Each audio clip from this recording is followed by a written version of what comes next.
How many times have you ever felt that you have worked very hard for an exam? And it could be any exam. It could be your university exam or PG entrance exam. That you have put in a lot of efforts. You have attended all the lectures. You have made the perfect study notes and followed a perfect study routine. While your friend was hanging out with friends, watching movies and binge watching series after series. And yet your friend is able to score as much as you, and in some case maybe more than you. Isn't that frustrating? Because if hard work always paid off, then what happened to all the hard works? You see, you are not going to win by working hard. So watch along, because in this video I'm going to tell you 5 scientific techniques that is going to make you from a zero to hero, and you need to hear this from me. Not because I am a topper student, but because I have been a very average student throughout my college life. And in my college, my teacher used to tell me that ye rata rati hathi pakadta hai, because I always ended up preparing at the last moment for the exam and managed to get pretty decent marks in every subject every single time, because I knew these techniques and applied it few weeks before my exam every single time. So grab a piece of paper, write it down, follow it, because this is gonna change your life, and we are starting right now.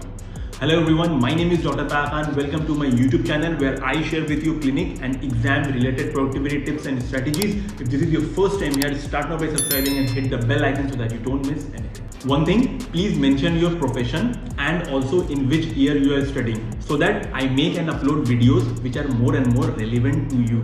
So before we go on to the scientific techniques, there are few basic tips that you should be following. Number 1 is cut down any distractions. Your phones, your social media, interaction with friends, families. Cut down anything and everything that is gonna impact you mentally, because right now you have only few weeks before the exam, and these distractions can cost you your 1 year. Next is set clear goals.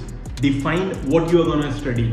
How long are you going to study? How many topics you are going to cover? How many MCQs you are going to solve? From where you are going to solve? Do all these plannings one night before. Point number 3 is aligning your study time with your energy levels. You see, we all have a biological clock. Some of us are active in the morning while some of us are active at night. So identify what is the time, when is your brain highly activated. Okay, make use of times when there are least distractions. For example, wake up very early in the morning or study late at night.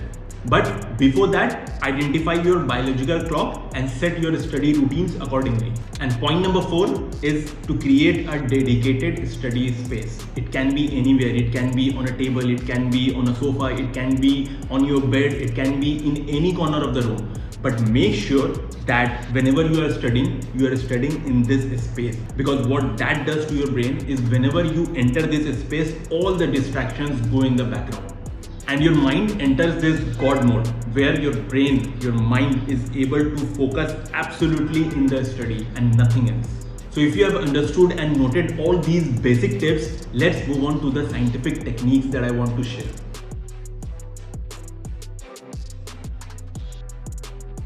The first technique is the chunking method. Now, how many times has this happened that you have decided that you are going to study this chapter or this topic on this day, and you have even began studying those chapters or topics, but only after a few minutes you got distracted. You picked up your phone, you started scrolling through social media or started playing game or listening to music. You see, the human brain is not designed to digest huge bites of information all at once. Rather, break down the information into small digestible chunks. So whenever you sit to study, break down your topics into smaller items and complete one item at a time. There is a meme that goes around where there is a ladder which goes up, and there are smaller steps, and as compared to a ladder which has bigger steps. Okay, so it is always easier to climb smaller steps. So divide your topic into smaller chunks. Study one chunk at a time and take small 5 minutes of break between each chunk.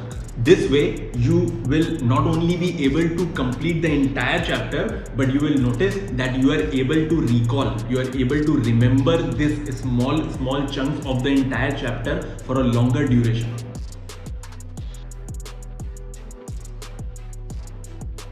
The second technique is set deadlines. Now, if you have heard about Parkinson's law states that work expands.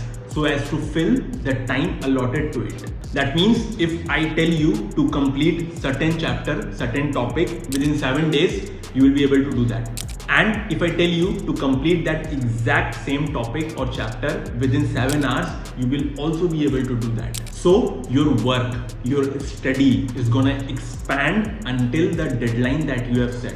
So set deadlines, and most importantly, set realistic deadlines. Now, few topics may be difficult for you.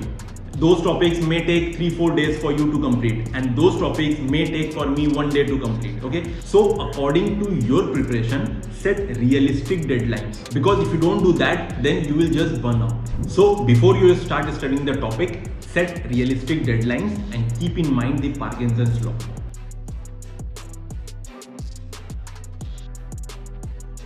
The third technique is focused sprints. Now, whenever you are in your study space, when your brain is in the God mode, you can experiment with different sprint durations. You can follow the Pomodoro technique, which says you study for 25 minutes and then take a break of 5 minutes and then you repeat again. Or you can even go for longer sprints. You study for 50 minutes and then take a break for 10 minutes. Or even you can follow the ultradian rhythm method, which is you study for 90 minutes and then take a 20-minute break. So whichever sprint duration works best for you, follow that. Because this is proven that your brain cannot focus on a particular topic for longer durations.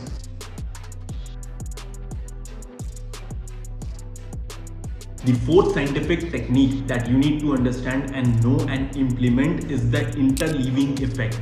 And what you need to do in this, you need to connect the topics. In the latest CBDC curriculum, if you have seen, even the Council of Homeopathy is implementing this technique, which is vertical integration, spiral integration, and the horizontal integration of different topics. So even while you study, you need to integrate one topic of one subject with the other topic of other subject, because this helps you to solve complex problems and to understand complex topics and complicated topics. For example, practice of medicine, these kind of subjects. So you need to spirally and also horizontally integrate the topics of practice of medicine with the topics of physiology, with the topics of pathology. Okay, in simple terms, in our language, if you want to understand this technique, basically what you need to do is, when you are studying, say, cardiovascular system, you need to completely study cardiovascular system physiology, then move on to pathology, and then and there complete the medicine portion of that system. Okay, so instead of studying subject wise, for example, physiology, then pathology, then medicine, then surgery, instead go for system wise.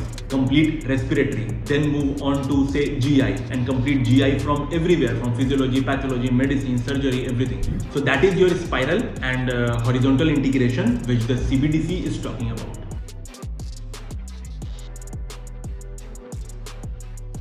The fifth scientific technique that I want to talk about is active recall.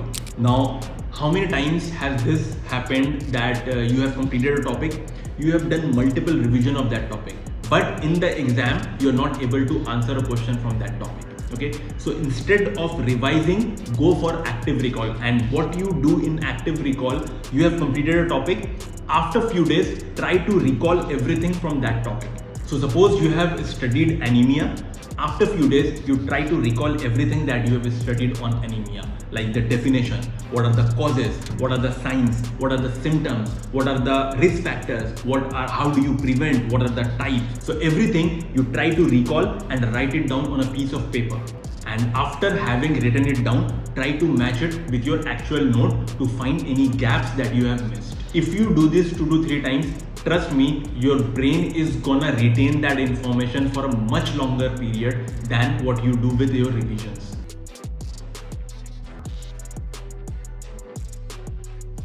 The sixth and the best scientific technique that I want to talk about is teaching. Teach whatever you have studied.